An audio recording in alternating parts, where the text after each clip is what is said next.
This Week in Startups is brought to you by Walker Corporate Law, a boutique corporate law firm specializing in the representation of entrepreneurs, and by GoToMeeting. Sign up for GoToMeeting and use the promo code START to receive your free trial. Hey everybody, it's Jason Calacanis, the host of This Week in Startups. We're here at the offices of Waze in Palo Alto. Look, it's nighttime, and we have a hell of a guest for you. Aaron Levie is here. He is the co-founder, Box.net. That's what it's all about, man. They said money is the root of all evil. What? Funny how it feeds my people. Yeah. We ain't gonna live like equals until we get the money, spend the money, and defeat you. Yeah. Money is the root of all evil. What? Funny how it feeds my people. Yeah. We ain't gonna live like equals until we get the money, spend the money, and defeat you. Welcome to the program. Thank you so much. I want to let you know that we do our best partying at nighttime in Palo Alto. It's a crazy town. It's crazy. It's going to get crazy pretty soon. You're going to see people walking by to go to the restaurant. Absolutely. And afterwards, you'll see them come back and go to Fraiche. Yep. And that's where thing just pops off. They're going to have some froyo. They're going to shave some chocolate on that, and there'll be organic yogurt for everybody. Just wait for the raspberry. Boom. Right on top. So you have been on a rocket ship ride for the last, I don't know, how many years has it been since the founding now? I have been, we've been doing Box for about 6.5 years. So 6.5. I am an internet veteran at this point. Right, but is it your first startup? The first one that you would want to cover on the show. So. Okay, so you had some some little projects. I had some fun stuff here and there that I did throughout high school and middle school and whatnot. For people who don't know what Box is, tell everybody. Yeah, so Box is basically, we help businesses share and manage and access your content from anywhere and any device. And so you can kind of think about it as Microsoft SharePoint if SharePoint worked. Right. So we make it really, really dead simple to manage all of your business information and work from anywhere. Right. And I remember from my days in IT, the IT department had essentially 2 or 3 functions. One was to set up the mail server and keep it not running. Mm-hmm. 2 was to set up file sharing and make it exploitable. And 3 was to be under your desk, screwing around with your cables. Yep. File sharing. Well, there's a 4th role, which is to deal with people complaining about how to use their mobile phone, who are incompetent at using mobile phones. Exactly. That's a new feature set of being an IT guy. Right. Why was this so hard for people to get right for so long? It seems like this went from being this plague of business to now being oh yeah, of course, it's so easy to share files, use one of these 2 services. Right.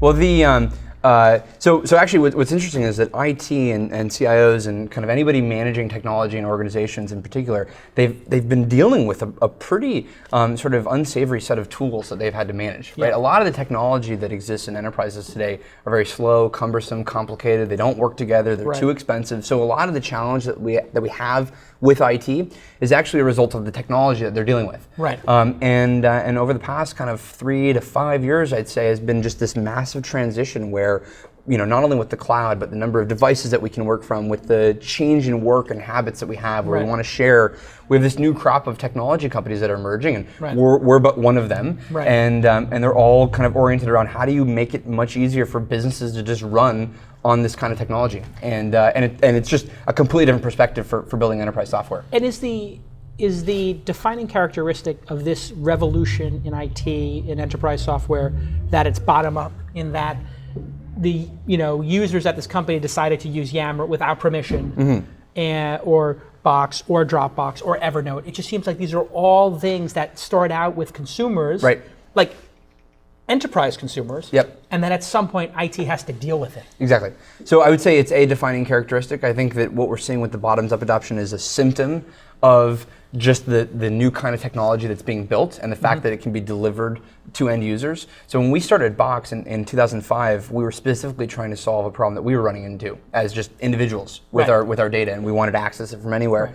And so we built this product that we didn't think about bottoms up or tops down. We just thought of how do you build technology that an individual can love. Right. And when you apply that to a business model that is sort of a next generation business model of freemium, where people can bring their own technology into work, it dramatically changes the entire kind of enterprise selling and distribution and adoption process, which is then bottoms up. Right, and that is because, if I could fill in the gap here maybe, is that because you used to have to go through such an amazingly ridiculous procurement and passive-aggressive process of trying to get what you need from those goddamn IT people, and then it flipped to, not only do I not need to go through them, I don't need to have a charge against my department. Well, it's free. right. Or yes. free to at least dabble in. Right. Well, and so the concept of like I'm going to be charged for using this technology is I think a quaint kind of, and hopefully going away kind of piece of the way that we've run our business technology. At the same time, when you think about like how Oracle or Microsoft or IBM or SAP goes to market in the traditional enterprise model, they're basically building this technology for many, many years, right? And they're doing it kind of behind closed doors. Maybe they'll talk to some customers. Maybe they'll kind of get what the needs are. And then they'll finally package this software up. They'll spend years distributing it and selling it. They'll do a couple updates, but there'll be some sort of black swan event like the iPad or better capabilities with our browsers or whatever. And the technology simply won't meet those needs and it won't meet those demands. Yeah. And so now when you have a model that takes a lot of how we build in the consumer internet, which is like instant, on demand, like we're updating the product every single week. We're constantly building on new platforms. Right. When you apply that kind of mentality to the enterprise, you just get this avalanche of disruption because it's like something that it's like moving from a black and white world to a color world where all of a sudden you can now see like why isn't software like this in the enterprise? It becomes a glaring spotlight on just how dysfunctional IT and the client server paradigm has been. Yes. And how dysfunctional and how inefficient and asymmetric the enterprise software world has been favoring the kind of vendor model instead of customers. So again, if you think about customers as a consequence, if you think about our business technology and our IT model as a consequence of the technology that's being built, you then realize that okay, take the problem back one step, it's actually the technology that we have that's causing this problem. If you go talk to customers that have been using Salesforce.com for 5 or 10 years, they have a completely different experience with their technology. And so these are Which is what? It's fast, it's easy, my end users are adopting it, it gives me much better visibility into my salespeople and my customer information, and that's why they've had such amazing success, and it just works instantly. And you don't have to worry about all of the stuff. That is the new benchmark. I mean, people's expectation is it just should work. Right. And if it has to require meetings or planning, specs. When I worked in IT, I started my career as a Novell network engineer in the late 80s and early 90s. The idea of just networking your office or setting up a file server meant meetings and price quotes. And now the whole idea of setting up a file server is, well, I just signed up while we were discussing, do we need one? We won't even quote you a price.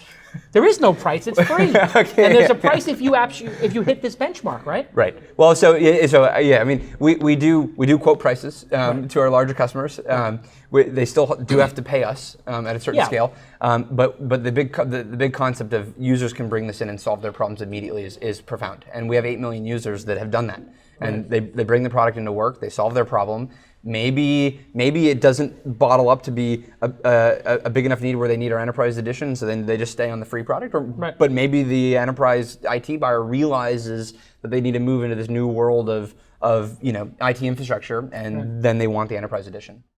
Hey everybody, it's Jason Calacanis of This Week in Startups. I'm here with Scott Walker, who is the CEO and founder of the Walker Corporate Law Group. Welcome back to the program. Hey, great to be here, Jason. Let's take another one of these critical issues. When you're starting a company, intellectual property, IP law, this includes everything from trademarks to patents to copyright, lots of different words. But typically it goes down something like this, and I get approached by these as an angel investor. I have an idea that I've been working on the weekends while I'm working at IBM, Google, Microsoft, and I want you to invest in it. Right. And now I'm like, whoa, wait a second. Were you doing this on company time? Were you using the company laptop? Who owns this IP? Right. Is the IP clean? What do founders need to know in this type of situation? How do they get themselves angel ready, fundable, when the IP was maybe created on the weekends? Yeah, no, it's a great question. There are certain mistakes that are deadly, and IP is certainly one of them. We talked about vesting previously.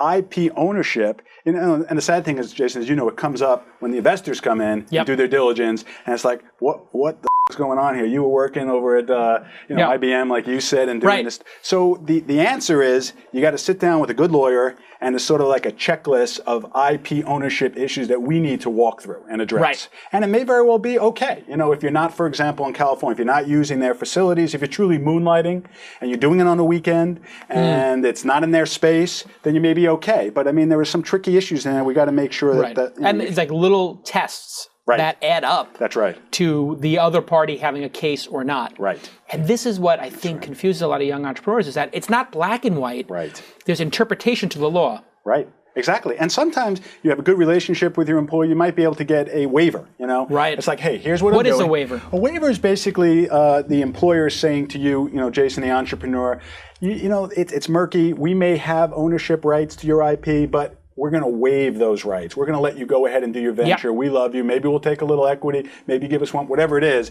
But we're not going to cause any problems. You can bring that waiver to your investor and say everything's cool. And I've had this happen multiple times here at Mahalo. I've had people say, I'm working on this project on the weekend. Right. Would you sign a waiver for me? Yeah. And then I say, do I like this employee or not? This is why it's important to be good to your boss. That's right. And I usually think, and people sometimes ask, can I work on this? And they do it ahead of time. They even do a waiver ahead of time so they don't get in any trouble. Right. I'm thinking of working on this project. Right. Will you sign a waiver? Right.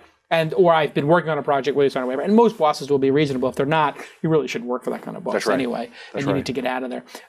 Well, these are great issues, and of course your firm is a boutique firm, which means you don't charge huge fees. You got that $2,500 all you can eat, all the questions and emails, startup package. That's working out pretty well for people. I think it's $2,900. Yeah, it's so in all filing fees includes, you pay about $900 filing fees. You form a corporation in Delaware, you qualify where you're located, usually California, and there's a whole bunch of documents that we take care of. You do that for $2,900 with everything.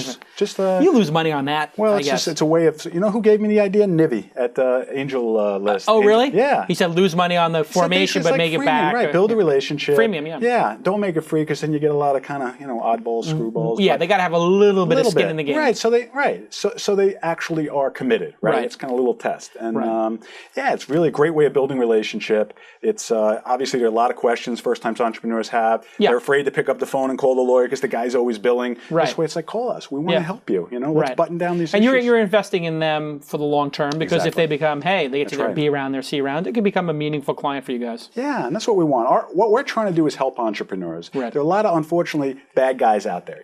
At your level and the level of, the Brad Felds and the Mark Susans, you guys are amazing, right? Trust, there's not an issue. You probably don't even need a lawyer. But when you get down in the second and third tier, unfortunately, there's some bad guys out there. Yeah, well, you have these, all kinds of weird operators who want to take 5% of your, whatever it is. They want you to hire them to raise money for you, and that's like 5% warrants or 10%. They just totally destroy these like weird characters. And you didn't have a lawyer to protect you before you sign anything. Exactly. Anything you're going to sign, you got to show to your lawyer first. Hey, Scott's a great walker. If you're a startup company, I highly recommend you hire him.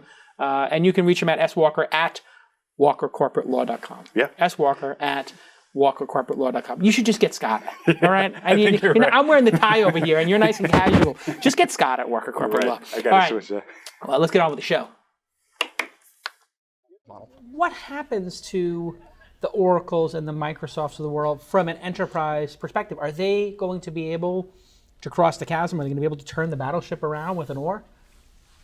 That was my insight from last episode. It's not, Tyler. After you have the insight, then it becomes then it becomes like what do you call something like? Jason's insight. No, it's not like it's Creative Commons. It's all. I know your Creative Commons, all your insights, but doesn't it Public become? domain. This is public domain. No, not public domain. What's it when a phrase becomes like a euphemism? Colloquialism. A colloquialism. Mm-hmm. Yes, it's a colloquialism. After you state it's not yours anymore. That's what it becomes. Right. It's his IP. We can do mashups. So how do these guys kind of make it and survive in this new world? And are they making the transition? I mean, they know what's happening to them. Right. Microsoft knows because they're making online Office products. Yes. So what do they do? Are they just filibustering until they absolutely have to switch over?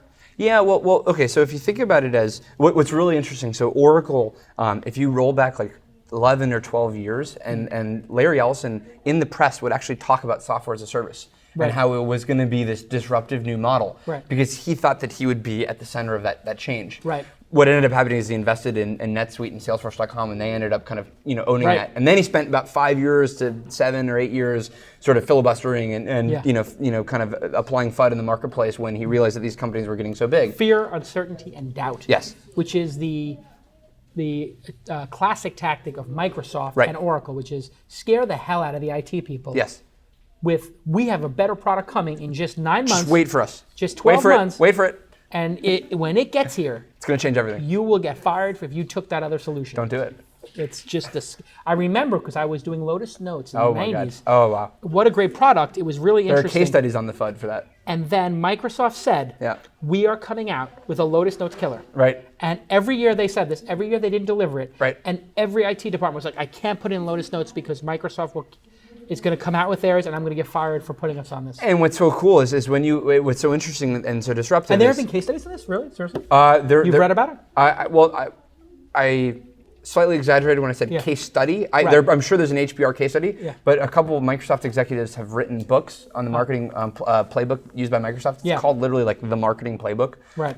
And you should look it up. It's really cool. It talks all about the kind of FUD tactics without obviously using FUD very explicitly. But the what worked about that model is because you had concentrated buying channels, and so you could communicate and people's livelihoods and careers were on the line, right, if they made the wrong decision. Yeah. So it would work really, really well in that kind of model. What's really cool is when you look at the counterexample of how they've tried to do that with things like iPhone, right? Right. Where there's obviously the classic video of Steve Ballmer sort of laughing about that the iPhone doesn't have a keyboard and how businesses are never going to go for that. That was sort of like that was FUD 101. Right. But the challenge is when you have sort of democracy and openness in these channels, and everybody can buy and bring in their own technology on their own. None of that works anymore. Yeah. And that's exactly the emperor has no clothes. Exactly, and that's exactly what the cloud gives you. Is because as a startup just hanging out in Palo Alto, we can get to the same distribution scale that Microsoft could have 10 or 15 years ago, just because of the internet. Right. So they've lost that scale advantage. They've lost the scale advantage. They lost the channel advantage because when the channel is open like the internet, then there's nothing to That's two different advantages. The channel is open, so I can just come and serve myself as a customer. Right. And this whole concept of we can't scale, well, we have EC2. Right. Where we have S3, or we have both of these. We have services from this company, that company. So their organizational scale doesn't even necessarily apply as an advantage right now. So I wouldn't necessarily. So the only thing to add is I wouldn't necessarily write out the Microsofts and Oracles and what. I mean, Oracle classically just bought RightNow, a leading provider of customers support in the cloud, and so these guys they'll make moves. SAP just bought SuccessFactors. Yeah. So it's not that these businesses are going away, and IBM didn't go away right after the PC and after client server and now kind of into the cloud, and so there exists the need to support these enterprises, and I think they'll either be acquisitive or they'll be innovative on their own end. Yeah. The big difference is that it won't be as dominantly Microsoft, Oracle, IBM going into the future. It'll look a lot more like an open marketplace, which is will drive the kind of innovation that I think the enterprise needs. And consumers now, let's just call them enterprise consumers, use the term, the people who actually consume the product, they are the arbiters of what they get to use, as opposed to it being, here is your choice. Enjoy it. Right. Like, here's your choice. You've chosen this. You've chosen apple pie. Enjoy it. Right? Here's your choice. Right. They actually, there's a certain flexibility that's come to business because after multiple recessions and people having cost cut, that stuff has really impacted businesses cutting back on IT and saying, solve your own problem. Right. So what happened was in like 2007, 2008, 2009, when we saw that not only the recession and that impacted IT spending and that impacted a lot of the kind of business productivity. I sort of capture that as a really important time in this space because while budgets decreased, needs either increased or at least remain neutral. Definitely increased because you have less people, you have to do more. So then now you need your technology to solve more for you, right? And you need to be better and more efficient and not slow you down. Right. So that was a great period actually for cloud companies that were in market and ready to go because you had still users and departments adopting the technology to solve their own problems. Right. Like if you look at Salesforce's revenue over that period, there was no way to know that there was a recession going on in the world. if you just looked at like their numbers or NetSuite's numbers or Right. SuccessFactors numbers. And so what happened was you still had the adoption, you still had people have the problems, people were not solving those problems, and now, fast forward to 2011 and going into next year, I think it'll be far bigger, CIOs have opened their eyes to how critical it is that they get around this in a positive way. Not in a sort of... There is no putting that cat back in the bed. No, and that's like the genie's out of the bottle. Yeah, exactly. To use an Aladdin reference. Yeah, I think actually Tyler came up with that. Okay, and now it's, I can use it. You can use it now, yes, it's colloquialism. So they are embracing it. CIOs know the idea of command and control is over. And their VPs all bought iPhones and iPads on their own with their own money. Yep. And they have their own box or Dropbox or Evernote or whatever the hell they like to use, Google Docs. They just have to deal with it. They don't like to use Google Docs, but exactly. And so why don't they like Google Docs? What is it about that? I have to at least say one thing negative about Microsoft, Google, Oracle, IBM in any sitting. So yes. Oh, that was just your Google. That was my Google thing. But I mean, you have to admit, Google Docs, when you compare it to Microsoft's offering of Office, unbelievable. It solves 90% of the problem. I mean, you're not going to do a mail merge. You're not going to do a good Excel spreadsheet. Yep. But for a Word doc, yep, you're going to be you can do okay. In terms of single sheet spreadsheet, probably okay. As an online document editor, they're best in class today. Are they? Yeah, and the class is 2. So who's the other person in the class? Is it Soho Suite or something? Well, then the class is 3. But Microsoft recently got in, obviously, with Office 365, and I do think that Google is much better user experience today than on the Microsoft side. In terms of large enterprise support on the Google App side, they still have a delta. They still have some room to go. Yeah. And that's and so we tend to see a lot of the larger problems that emerge from the bigger customers. And what's interesting, and so that was the Google reference. And what's interesting is that a lot of the command and control world, I think, was obviously an outcome that got created because of just the management structures that existed in a lot of how businesses kind of emerged in the past 3, 5, 8 decades or whatever. Yeah. And it was also, again, the technology that we had couldn't support a different model. And because it was users centralized. Users really couldn't adopt it on their own. You couldn't implement your own client server. You couldn't provision your own stuff. Exactly. The internet wasn't fast enough. You're not putting in a VX 1000, whatever. Right. And the internet wasn't... AS 400.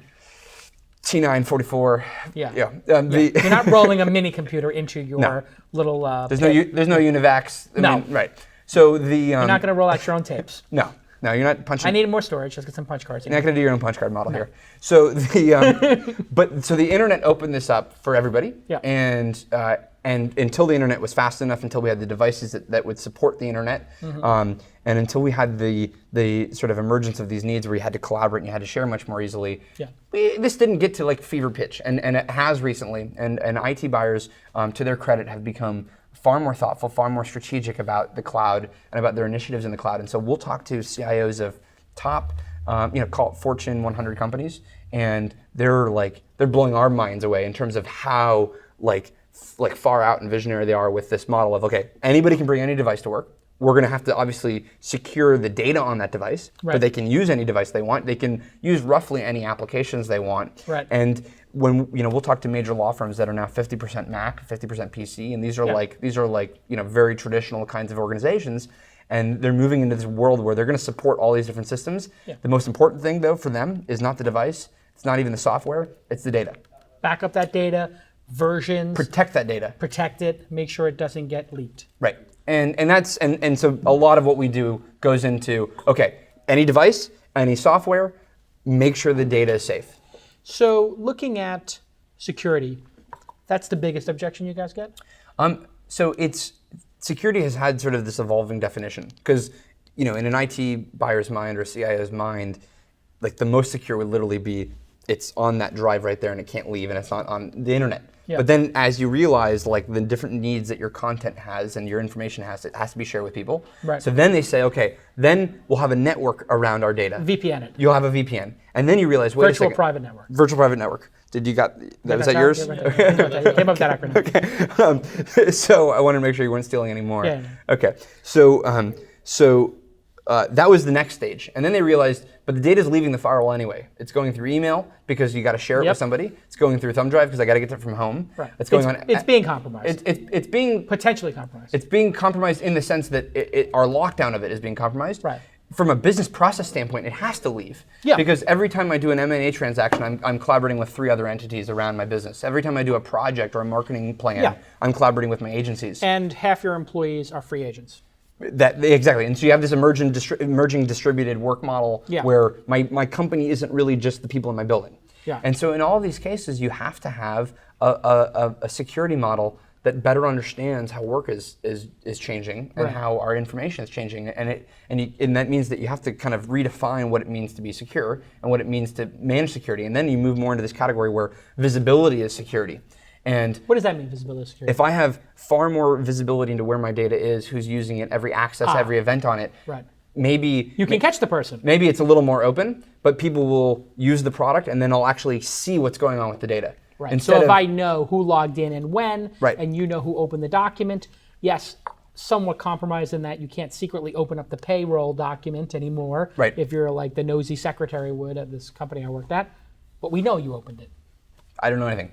So better than that. And our software should be smarter, and so a lot of our time is spent kind of finding this intersection between simplicity and security, which are obviously very kind of tend to be conflicting and tend to have a lot of tension. And if we can make that security usable and make simplicity safe, then I think we're doing our job. The most difficult thing is that users screw up in security. How do you fight against that? I think that there's so many different kind of answers to that and challenges. I think that if you can make your product intuitive enough that gets them to engage and understand, like a lot of this has to do with, you've learned this with Facebook, right? With a lot of their privacy stuff. It's like, there's a spectrum of how, lockdown and how open my information is. And to not screw up, so my mom will still accidentally post on my wall instead of sending me a private message. Right. Okay. So Charlie Sheen tried to direct message Justin Bieber his phone number. The phone. Yeah, exactly. And he didn't do it right. Right. And that senator in New York was just trying to send some friendly photos of his penis. Evan Williams still messes up the DMs. And Evan Williams messed up DMs. I did a funny thing once, just to screw around. I pretended I was direct messaging Mike. But I put like period DM, period D, and then like everybody's like, that's not a direct message, and then I deleted it. And I was like, please disregard the last message. That's really, but Mike and I had done it as a joke, like we were staging it. That's really funny. It's surprising that there's not more of that though. But so it's all about how do you make security an intuitive process? Right. How do you give better visibility? So we're actually launching some products that will let you be more selective around who can see your content. And the only way to make that work is by making that not only usable, making it super transparent. And putting that right up in front, and those are the kind of things, and it gets really nuanced and not super interesting to talk about, but that's what we do. Why hasn't stuff like biometrics, double authentication, RSA, what do they call those little things that you carry with you? Yeah, just two-factor keys. Two-factor keys. Yeah. Like, how come these are not the standard yet? Like, why does this laptop not have a thumbprint on it? Why does it not check my iris over the? Japan. Well, I mean, listen, and they do it on Mars too. I mean, this is like Japan's its own planet.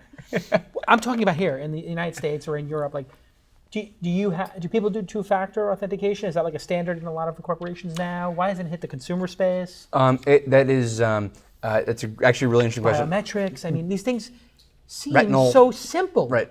Yeah. And Google's actually, to their credit, they've actually done some. They have the two-factor. They've done two-factor. It's actually fairly usable. They text you the number. They'll text you the you have the iPhone code. app, right? Yeah. So there's a lot of different ways to do it. I think there's it's always again a balance of usability and security.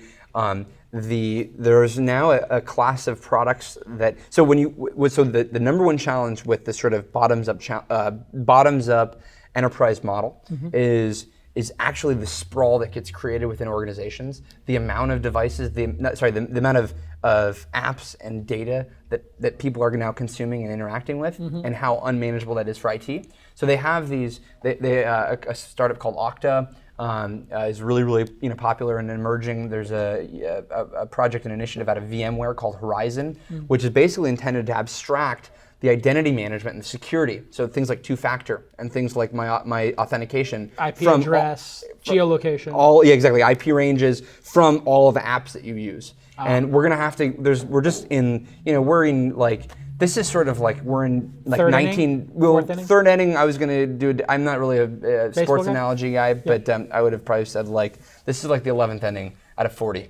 Yeah. There's 9, by the way. Yeah. So this is like we're in like the 1940s of IBM right now. Like we're in the early stages of this industry and this space, and we're just figuring out how do we all play nice together. How are we more open? How do we become more secure? And we're just we're all going through that process of how to make this easy. So an experience I'm having lately, Box.net, Dropbox, Evernote, and Google Docs. Yep. And which one do I use? Where do I store my stuff? Why can't everything communicate with each other? This is the core issue that's going to emerge. We should get you like This should be your platform for the next couple of years. Yeah. I mean, it is becoming the issue, isn't it? Like, because sometimes I feel like on my iPad I want to use Evernote. Sometimes I feel like I want to use Google Docs. It's stressful. But I can't use the Google Presenter. What is it called? The terrible presentation software in Google. I think it's like presentation or something. Yeah, Google like horrible brand name presenter. But then but I want to use Keynote. They kept it simple. It's like so I want to use Keynote for this. Right. I want to use Excel for that. Right. And I want to use Google. I want to use Evernote as a word processor. Yeah, and then you want to use and then you want to tie it all together with Foursquare. Whatever. Yeah. I don't even want a Foursquare, but I mean, is there going to be a reconciliation of this? So there's a couple companies that are emerging to attempt that, right? So it's sort of I'm going to give you this meta view, and it's going to be all of your content in one place, and we've actually seen some really cool demos around that. So it's like intellectually super cool technology and looks interesting. Some of the meta plays, obviously, they have their own challenges, and so they kind of have to work out some of that stuff. But this is absolutely what we're going through, and so you are now living a sort of a micro version of what a big CIO has to do at a much, to multiply that by the number of people in an organization, right? Yeah. And now you have this challenge where consumerization of the enterprise is awesome. We have all these tools. Right, and now we've got people creating presentations in 3 different programs that are incompatible. They're incompatible. I can't monitor them. I don't know where the data is going. And so I think where we're going to go through is over the next couple of years is okay. Let's look at what was great about consumerization. It was tools that solved end user problems. Yeah. So they're elegant, they're fast, they're simple. They're easy to engage with, and they're open. Mm-hmm. And what is it that we liked about enterprise software? It was manageable, you could scale it, you got some amount of predictability on like how you'd upgrade it, et cetera. And can you fuse those two worlds? And that's where I think companies like Yammer, like what we're trying to do, like Workday, that's like the fusion, where it's how do we take the ideas from the consumer internet and the consumerization of the enterprise, but apply those in a way that the CIO of Procter & Gamble can feel comfortable deploying and saying, I'm going to make Jason, the employee, super happy about what he's using, and it's going to be manageable and secure. Interesting. Now, did you start enterprise and then go more consumer, or did you start consumer and go enterprise? I don't know the history. Yeah, so we started when we started in our sophomore year of college, and so we were not yet trying to compete with Microsoft SharePoint. Right. That was like not. And our Dropbox life. didn't exist. They did not exist. They didn't even exist. They were just hanging out, probably drinking and having fun. Yes. And we were just doing our thing. Yeah. And so we decided to start Box and as a really, really simple way to get to your content from anywhere. And the problem actually that we were solving was slightly different than Dropbox. It was actually more around how do you make it really easy to share. Mm-hmm. So we focused way more on the kind of web proposition and the web application. Yep. Not so much how do I kind of synchronize across all these devices. Right. Because when we emerged, it wasn't so much that you had so many devices. You had one. You had one device, and you might want to get to your data from a couple others, but you wanted to log in through the web to see your docs. Exactly, and it was go to my PC more than it was sync to my devices. Yes, and it was plus I wanted to be able to share. So we had like class projects that we wanted to share, and we had the concept that obviously if you were a business you'd want to share. So we launched a product. Plus MP3s. There may or may not have been music files that existed back then. Who knows? I wouldn't know. And basically, so we launched a product, and it was really interesting. Our good friend Mark Cuban, we got in touch with him, and he decided to invest in the company. And again, we were both consumer and business. How old are you at this point? I was 20. We probably told Mark we were like 35 or something. So you just email Mark?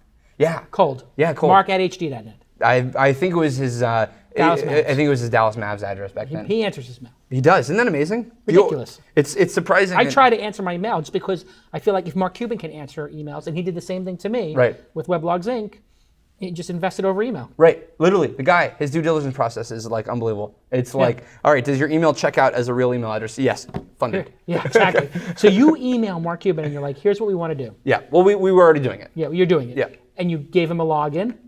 I think he may have signed up. He was probably he like invests a couple of $100 Gs. A few hundred Gs. That's what he did for me. Yeah, and so he's got a pattern. 300K. We did 350. Ah, you beat me again. Sorry. And so you get Mark Cuban to give you $350,000 when you're in college doing it. Yeah, I mean, file sharing. I will say he got an appropriate stake in the company. So I don't know how this was 15%. philanthropic or maybe even more. 25%. Wow. I don't know. So this has been the best investment probably he's ever had. But let me edit this. Yeah. So Mark and I, we ended up actually getting to a crossroads with our strategy. Oh my God. Oh boy, I know what those emails can be like. Oh yeah. 1,000-word email. Yeah. I mean, he's a super intelligent guy and loves to debate. Super intelligent. I've had email threads with him that have gone 50 emails probably. There was one point though where he stopped loving to debate us, and so we actually bought him out with our Series A. Oh no. So it has not sort of matured as the best investment to date, but. So you still talk? If Mark, if you're out there, I love you. Say hi.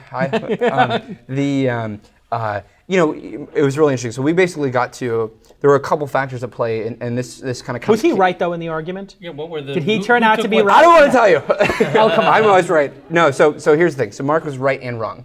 Right. How's that? Right at the right time? Right in the future? No, there were two things going on. Okay. So he was right about one and wrong about the other. And let me guess. Funding. He was wrong on. Well, then there's three, if you're going to throw that in. Okay. Right. Yep. He wanted you to go bootstrap. He wanted to raise money. Yep.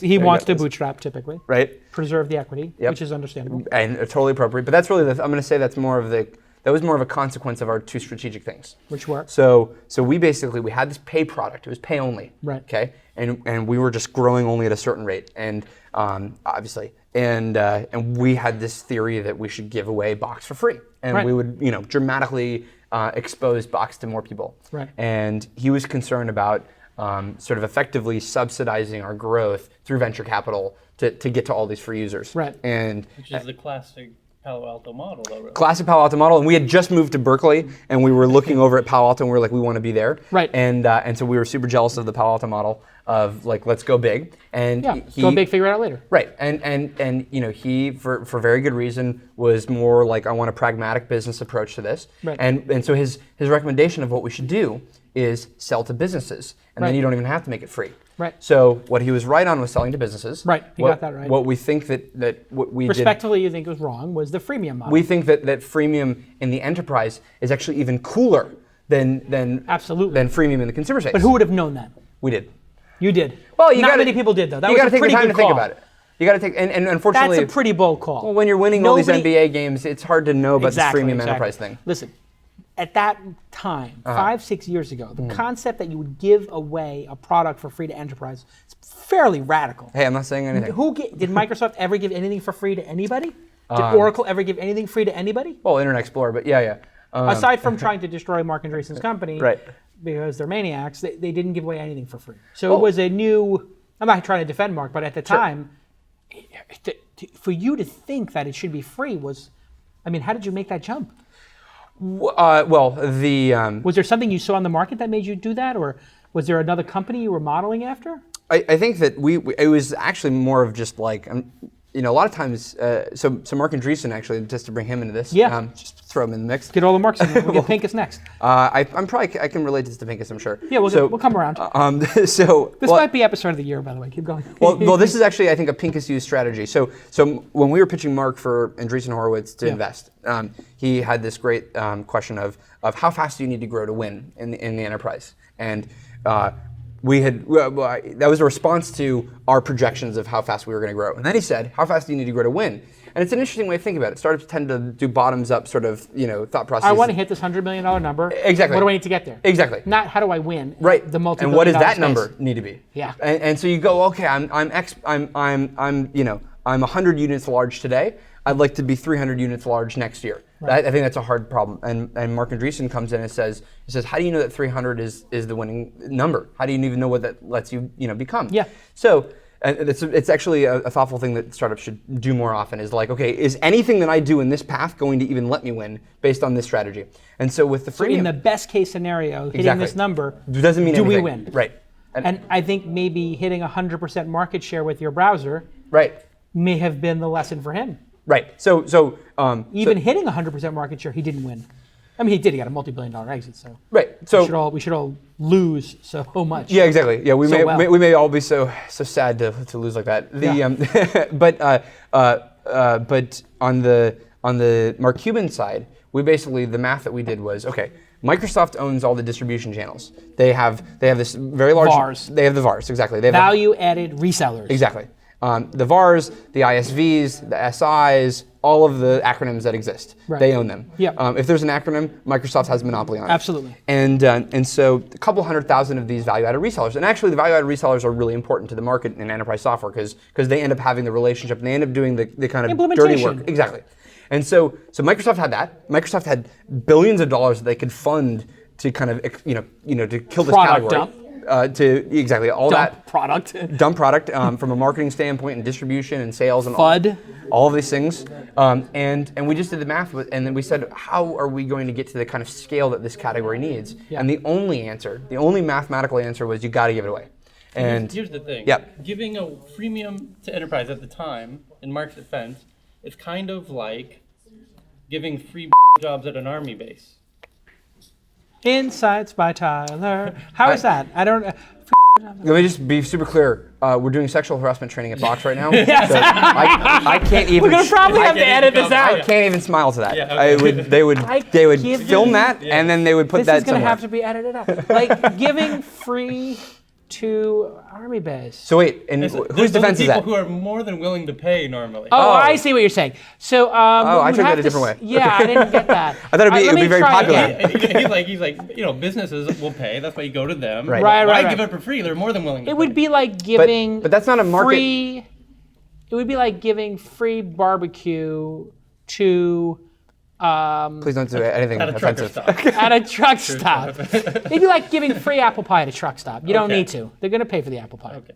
Right. So that works. I'm going to please ask, can you bleep the hell out of what he said? Yeah. But keep going. And that I just lost 2 advertisers. Oh, God. You have an interest in advertising the podcast? I'm sure there's a whole new category of advertisers you just opened up. So to speak. There's plenty of alcohol companies that love your show now. Yeah. So I would say that while that's completely true, that lacks context of we don't have a captive audience like Microsoft does. Right. So when you have if in you're at a one-person race, yes. Right, exactly, that works. But in a race with giants, right? So let's just leave the army base. Okay, fine. If you are a the diner, PR person right now is just like ending the interview. Yeah, this is out. Yeah. This is out. So moving on from there. If you're the diner, your audience is there. There's no other diner next to you. Right. You can charge for apple pie. Right. And in our case, but if there's free apple pie, in our case, there's like literally 1,000 diners on the internet. Hello, everybody. It's Jason Calacanis, the host of This Week in Startups, and I'm here to tell you about the wonderful GoToMeeting. GoToMeeting. Wait a second. No, I got to start here. Wait. GoToMeeting. It's not easy to do that. It's much harder than it appears. I use GoToMeeting all the time, and this is one of the great things about having a podcast like this is that I get to pick the partners. And I made a list of the products I use every day, every week, and I gave them to the sales team, and I said, hey, these are the people I would want as partners because I use their product. Right at the top of the list was GoToMeeting because I use it every week. Let me show you how easy it is to set up a meeting, and I'm going to guarantee you it works, and it's flawless across all of the different types of browsers and desktops, everything. It just works. And when you're setting up a meeting, by definition, it's a meeting, it's important, and you want to look like you know what you're doing because if you don't get that meeting started on time and easily, you look like a dope. I cannot tell you how many times I've been on an angel investing call. How many times has this happened? We've been on a pitch, and somebody can't get a goddamn meeting set up, and you're just like, you start feeling bad for the person because they've wasted 10 minutes. Your first impression, yeah. It's the first impression. Well, let me show you how easy it is so you don't look like an idiot when you're trying to set up an important meeting. Boom, you just go right to your desktop. This is if you got the software installed. I mean, dead simple. I want to schedule a meeting. Okay, what is the name of the meeting? Tyler's contract renegotiation, whatever. It's going to be today. It's going to be at 7 o'clock. It's not a reoccurring meeting. Well, it's reoccurring every year. So can I set it as, no, it's not reoccurring. We're not going to do this every week, Tyler. Provide audio information. Use the GoToMeeting integrated audio. Or are we going to use a conference call number? Like maybe you say, I have a bad internet connection here. I don't want to let people use the voice over IP. I don't trust the internet. I'm only going to do the conference call number. Or maybe we're only going to do voice over IP. I don't want anybody dialing in. I'm going to say provide both. And or I can put in my own conference call information. Hey, I'm going to put a password in here that Tyler rocks the house deeply. And then I just schedule that meeting and boom, we're done. We're done, and I can go email it to other people if I want to. And an email invitation has been done. I can just look at the invitation text here. Boom. I can copy to my clipboard, and you're just done. And it's all done. In seconds, you've just created an easy-to-use meeting. So if you've ever had those meetings where it just works, here it is. Use your microphone and speakers. A headset is recommended. Or call in using our number. Da-da-da-da. When I see that, I know the person is serious, and they got the meeting ID, and it's from GoToMeeting. It just gives you that very secure feeling that this meeting is going to go off without a hitch. Don't look like a dope by using one of these other cheap pieces of garbage software that doesn't work, frankly. That's it. They're dedicated to it. They've been doing it for a long time. It's in their name. GoToMeeting. I mean, I don't know how many times I got to tell you guys about it, but this is the one that works. It's not a tool that's meant for just chit-chat or whatever. It's meant for meetings. It's meant for meetings. It just gets it done. And speaking of getting it done, what a great episode we have for you coming up right now. And the reason you're able to get this episode for free, the reason it exists, the reason we have HD, the reason we have beautiful lighting, the reason we have Tyler Crowley's insights, the reason we have craft services, the reason we've got engineers here who make it flawless and perfect and make sure it's uploaded to iTunes the same gosh darn day, which is a pet peeve of mine. Like, I can't tell you. I fight with these guys all the time. I want that video up within 3 hours of the end of the show. And it takes work. You have to bust your butt to get that show up and running. We have all this equipment. We got the TriCaster 850. That costs 40 dimes. It's not cheap. And we are so lucky to have GoToMeeting as a sponsor because it's a great product and it's flawless and it never fails. Thank you to GoToMeeting for providing everybody with this episode. Thank you, GoToMeeting. Let's get to the big question. Oh, God. Dropbox and you guys, they come into the market at a certain point with this consumer value proposition of, free. Right. They where'd that come from? No. Did they or not? No, I mean, the product is very similar today. Who copied who? We copied Flickr. We just wanted to bring it into the enterprise. Got it. So, I mean, the freemium model. The freemium model existed. We just said, can we do this to enterprise software? How much of Dropbox was inspired by Box, do you think? I don't. I think we may have shown a spotlight on the problem and said, hey, we're doing this thing over here. Right. And maybe they evolved it a little bit. I would absolutely say they evolved from what we were doing. And we've learned from them some really great best practices of things, and that's where we tend to look at all of the best ways to do things and solve problems. And is one of those there like, hey, if you get a friend to sign up, you get more storage? Actually, that one we did do. That was yours? We did that in 06. Oh wow, because everybody ascribes that to them as being their brilliant innovation. I didn't know that. But it wasn't. It was actually neither of ours. I mean, it's a PayPal model, right? So it's if I get somebody else to sign up, I get $1. Did they do that? $5. So you got $5. Oh, so PayPal. The bounty. Yeah, the PayPal bounty model. I mean, yeah, but for storage, it was something different. Right. It was like, if I get you to sign up for something free, I get more free stuff. Well, it was free for free. Yeah, but you have to think about it as what can your product drive in terms of value? And so PayPal is money to spend on. Right. So it is just a mathematics. And the storage, problem, it's I want more space. Right. So. And now both of you guys have raised monster CD rounds, whatever we call these things at the end, tens of millions of dollars, huge valuations. Are Are they coming up as a competitor when you go into enterprises on a regular basis? People say, I have to choose between Box and Dropbox? I think there's two distinct markets, and then there's an overlap of those markets. What are they? And so what we have, and this causes some confusion both for customers and the marketplace, and we totally respect that. There's a definitive consumer space, right, where I want my photos and my music and my data from my iPad, my Mac, my iPhone, my TV, my Xbox. I want my data everywhere, my own personal data. Right.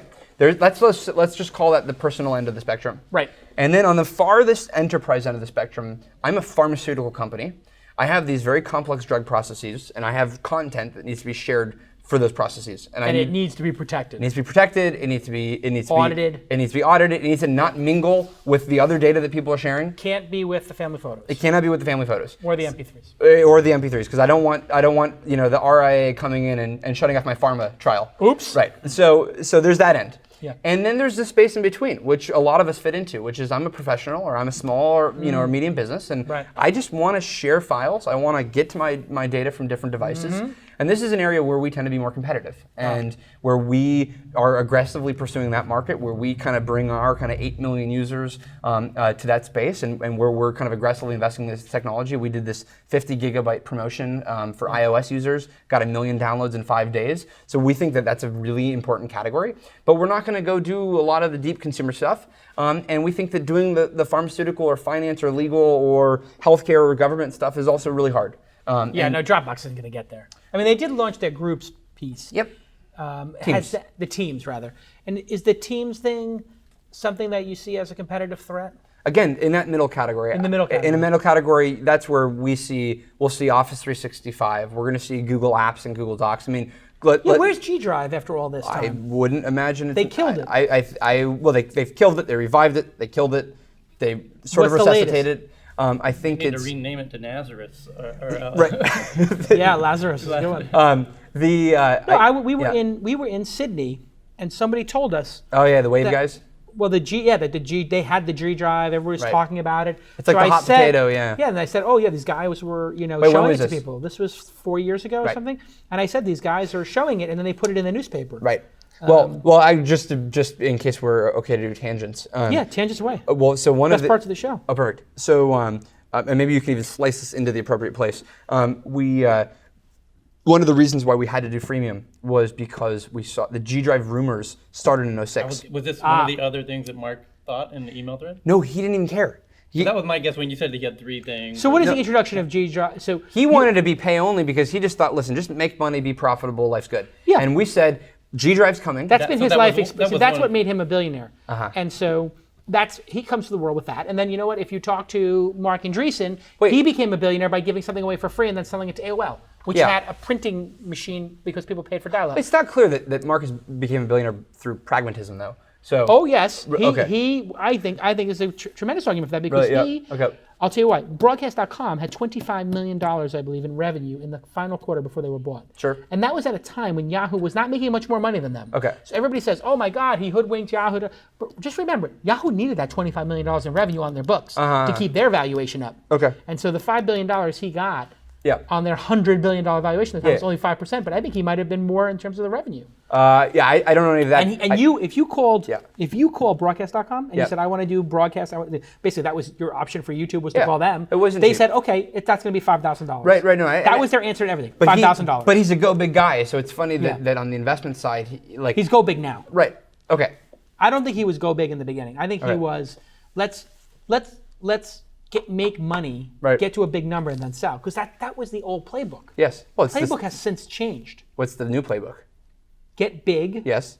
Then turn on some modest revenue and destroy the entire ecosystem and do revenue destruction. Right. Okay. I mean, Dropbox has destroyed, and yourselves, billions, tens of billions of dollars in old IT revenue to a more efficient model. Right. I mean, how much for what you charge? What was the equivalent cost 10 years ago in IT? Well, 10 years ago is unfair because you had the cost of computing was so much higher. So that would have been... how do you... I can even just do today. I can just do today's model. So if you want to set up your own file servers, you want to set up your own thing, permissions, have an IT staff, sysadmins. Right. We'll talk to customers on the high end that are saving millions of dollars because when you virtualize, you got to keep in mind. What's the magnitude though? Is it 5x that they have to spend to do it themselves? 10x, 20? It's between the 5 and 10x range, and depends on the kind of scale. Extraordinary. It is, 500 especially to 1,000%. especially on the IT side. So what's sort of slightly misunderstood about our space, because it's just kind of lumped into the kind of SaaS and cloud category. Yeah. So in most SaaS, you're basically taking what normally you'd buy a file, like a web server, and then software, and you're putting that over the web. In our case, you're taking the storage, you're taking the web server, you're taking the search engine, you're taking the kind of some of the key apps like SharePoint that ran on that stack, and then you're virtualizing all that. So for a 5,000 or a 10,000 person organization to kind of take all of that infrastructure. That's a hell of a lot of work to recreate. Right, and that's what we're doing in our data centers, and we're delivering that as a service. And that's why we've had to go and raise 160 million to do that, because when you think about the alternative world that's out there, you have people investing in storage, search, collaboration, all of the things all the apps that get built on top of that. How do you go from being an entrepreneur who's raising $350,000 to 5 years later being able to sit in a room and say, give me $80 million and I am going to get you a return? I mean, what changes inside of you? Yeah, you certainly live in Palo Alto for a while. So you become a little bit oblivious to the numbers? Well, I think you become to realize how possible all this stuff is. And you appreciate the opportunity. You appreciate the opportunity. You appreciate that this is the only way that those opportunities even get created. Right. I actually like to read a lot about various enterprise software companies and just internet companies that have come before. So whether it's Oracle or IBM or Sun or Cisco or Microsoft, they all started with something super, super small, and eventually it kind of grew to be incredibly pervasive and dominant. And when you realize that this is the only path in which you can go do that, you realize, okay, what are the steps to make that happen? Fuel is one of them. Fuel is a critical part. The right kind of team is a critical part. The right way to address the market. So, does G Drive keep you up at night? G Drive is... I mean, it used to, clearly. Yeah. It shaked your cage a little bit in the past. What about now when you got $80 million or $100 million in the bank and a killer team and all these great clients? Is it like, G Drive, we'll see if they have enough focus? I would say it's hard to have something keep you up at night for 5 years running that hasn't launched. Like, at some point, you can just fall asleep. Yes. Just like, it's not like Freddy Krueger. It's exactly, right. It's like, I have no evidence that this thing is going to kill me yet. Right. So it's like, spending time worrying about it is not going to do anything. There are more imminent things that we're focused on. Right. So what does keep you up at night? Something must. Now, that said, we do have, believe me, we have this vault of, okay, if X scenario happens, here's what we do. Right. And so we have our own strategies around. Secret playbook. We have the secret playbooks that we can pull out. So that is, if somebody offers lockdown, this unlimited, without payment, how do we respond to that? Right. Yeah. There's a button you push? There's about 4 buttons, and you have to hit the right sequence. Right. Or else the company basically It's sort of like the island on Lost. Right? I don't watch TV, so I don't know what that okay. means. Well, you're running a startup. Hey, talent-wise, yes, it's become a disaster trying to hire people here. It's tough. How tough is it now compared to when you started? It is. There's converging trends, right? I'm trying to think about how to do this so that you could see it on video, right? So we've grown and we've created, I think, some strong opportunity for people. So that makes things easier. At the same time, the value of your stock options is real. There's that, but just and it's a great team. The great salary. The kind of problems that we're solving, I think, have changed since when we were 5 people, right. And so it makes it an exciting opportunity for folks. And that's what drives the most is, hey, I want a challenge. Right. I mean, and it is less risky, and so you have that going for you. So you have this eventual convergence of like, okay, so that happened, and then at the same time the market got crazy, which means that people can go and start their own company, or there's a lot of incentive. Angel money is free. Angel money is very open. There's a bag of it right out the window right here. Right. If anybody wants to pick it up, it's blocking the doorway. Angel money is like apple pie at a diner. It's like apple pie at a truck stop. Hey, it's like you raising $350 was hard. Yeah. Back then. Yeah. Now you trip over walking down the street on University. I did. I literally tripped over $100,000. Absolutely, yes. On my way here. Yeah. Somebody was going to take it, but they wanted to cap the note at $4 million. Yeah, no, there were not. The terms like, on that $100K. This, no, that was not. Cap, that's not how we do it. What? Well, we tried to initially raise money in Seattle, which is where we're from, and that was a 60-day process to try and raise $80,000. In 2005. Right. So it was basically $50,000 in legal and diligence fees, and $30,000 of the net. We didn't see anything of it. Yeah. What a disaster. Oh yeah. So you were saying about talent.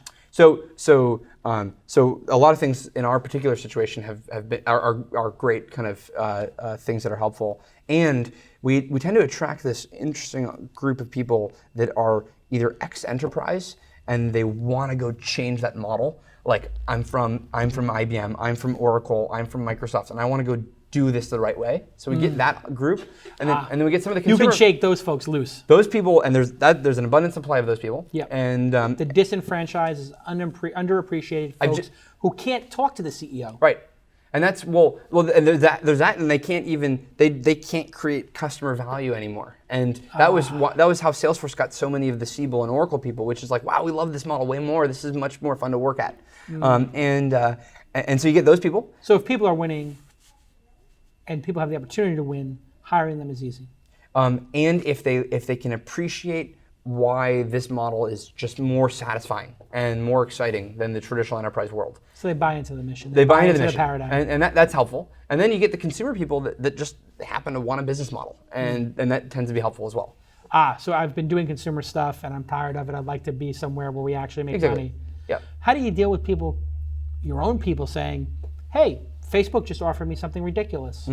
Or Twitter or Zynga. I mean, these guys are hyper aggressive. That's why we shut down Facebook at the company. You turned it off. No, yeah. That's good. You blocked the Facebook. Our employees don't even know what Facebook is. Yeah. No, seriously. I mean, you must have. Yeah, exactly. It's well known the recruiters at Facebook are hyper aggressive. Google's are hyper aggressive, getting more aggressive.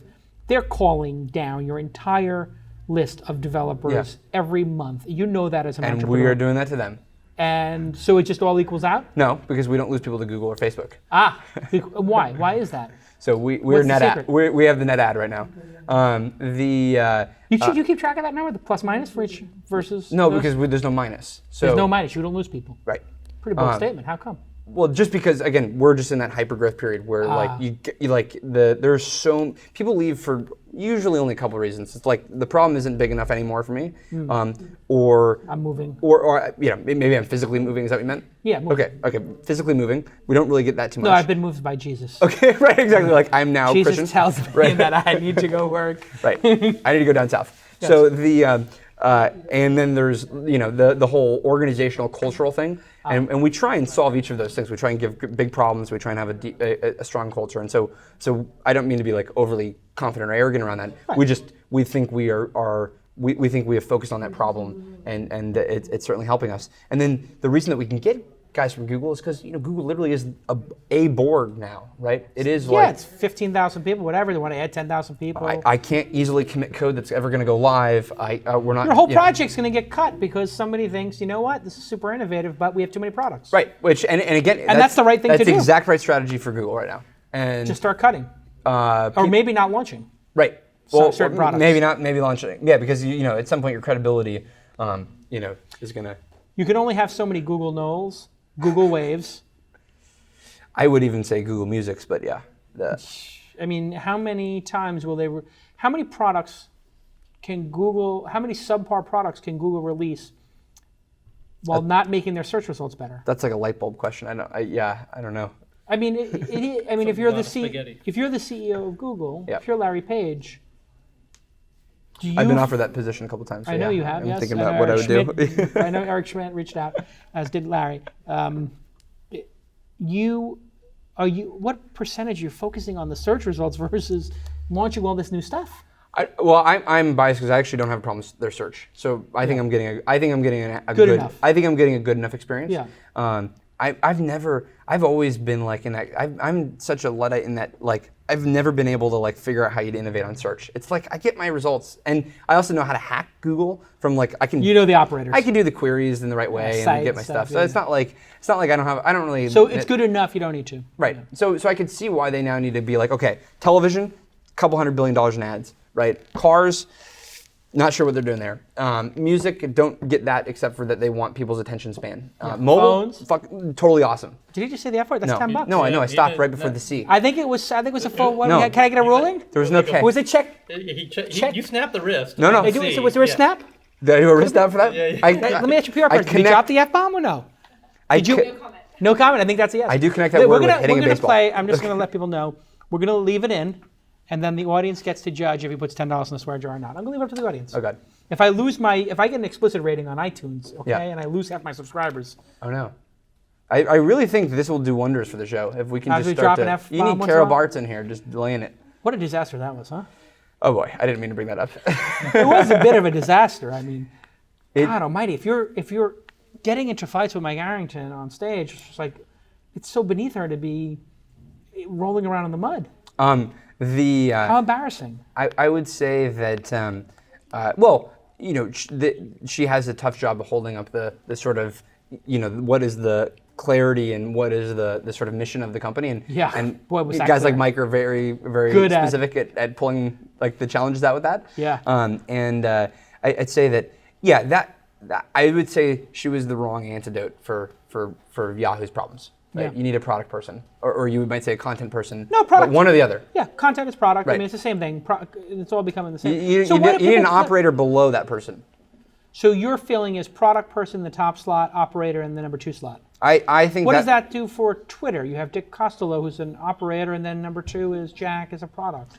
Well, I think Dick. Well, I actually Is Dick a product guy or is he a business guy? I don't know. Both. He might be a hybrid. I think he's. I would say little bit when hybrid. you listen to him, he seems like a hybrid. Yeah, he's a hybrid guy because Yeah. I think he's a complete package because he's got sales too. All right, there you have it. Okay. Aaron, this is the front runner for interview of the year. Oh, wow. Nobody had any idea you could make enterprise software this interesting. Thank you for being a great guest. We think it's. Let me just so I can segue that into one piece of advertising of the industry. We do think this is probably the most innovative and most interesting period of the category, and I would even. I think you proved that through the interview. Who do you respect most, Yammer? I would say there's a long list. I think that. Well, let's hear it. I think. Who's at the top? I think that Yammer. I don't know when this is going to go, but Jive is IPOing tomorrow, so I don't know when this will be aired. Jibe. Yeah. What's that? Sorry. Jibe. Yeah. Jibe or Jive? It's Jive, but I don't know if Jive. you're making a joke. I don't understand. Jive. Okay. So I just want to be clear on that. Jive. It's called Jive. Jive. And I think NetSuite's doing something really interesting in the ERP space. I think Workday is doing some really interesting stuff in the HRM ERP space. The sort of there's this interesting category of the kind of good datas and Domo from Josh James. Yep. Right, doing some really interesting stuff on business intelligence, Tidemark, the Okta on the security side. There's really a renaissance in this category, and so we're just A lot trying of to new thinking. We're just trying to create as much. There's a lot love of around old this. guys who just need to retire. Like these companies are just like they're meandering and they're not producing great products. These guys should all just retire. I think. It's hard. Why is Larry Ellison still working? Because He's the second richest guy in the world, right? Or something? He wants to become number one. Who cares? He does.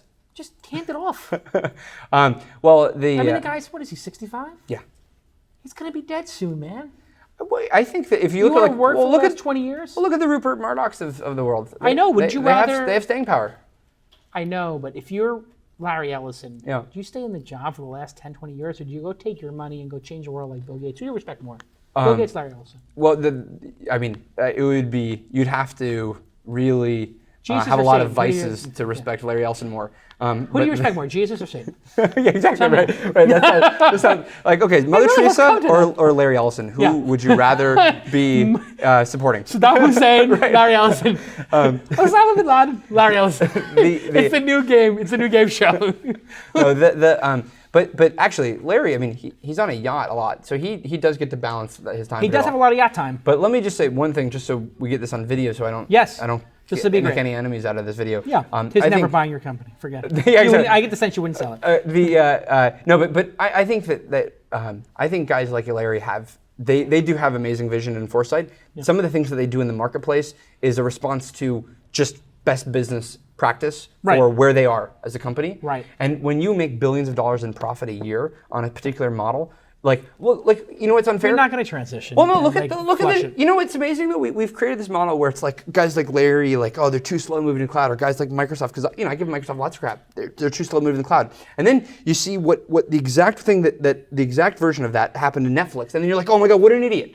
What an idiot. Right. He went all streaming. Like, let's dump the stock. I didn't think that way. I kind of liked his bold move of saying, we're going to separate these two. If you must pay for it, go pay for it. Because you know what? It did push me to the point at which I said, I don't want to get these things in the mail anymore. That's fine, but you can do it in a slightly more market savvy way. And he knows that, yeah. It was a little too radical. You like literally just call it Netflix by mail, and it's just another tab, and it's all the same data. He pushed too hard. Yeah. So anyway, it's just interesting because like you know, Who do you respect most? All the entrepreneurs. We talked about a lot today. Which one do you respect most? You go, I want to be that guy.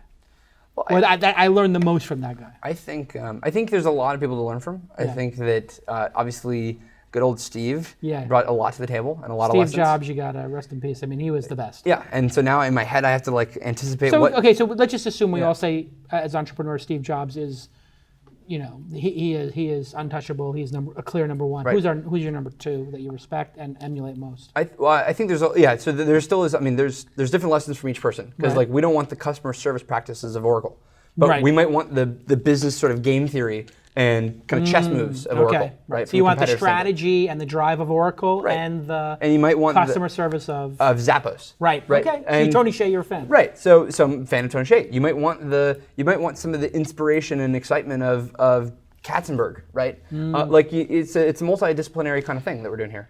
Aaron, you've been an amazing guest. Jason, thanks a lot. This has been a great hour of enterprise television. Enterprise could be something. Enterprise television live. Absolutely. And I think you have a spinoff now. Exactly, This Week in Enterprise. Thank you to whoever sponsored the episode. I didn't get to read the sponsor ad live, but hey, to the fans of the show, the sponsors make it possible. So go ahead and thank them on Twitter, thank them on your Google+, thank them on your Facebook, and please use their products. Because remember, every product that is a partner with This Week in Startups is white label approved. It has to be used by Tyler or used by myself, or they can't advertise. And we're sold out for like 6 months at a clip. That shows you how great these products are and how great their support for us is. And you should support them as well. It is your Geary. If you would like to join the TWiST back channel, go to twistlist.co. And if you'd like to join the email distribution list, thisweekin.com/email. We'll see you all next time on This Week in Startups.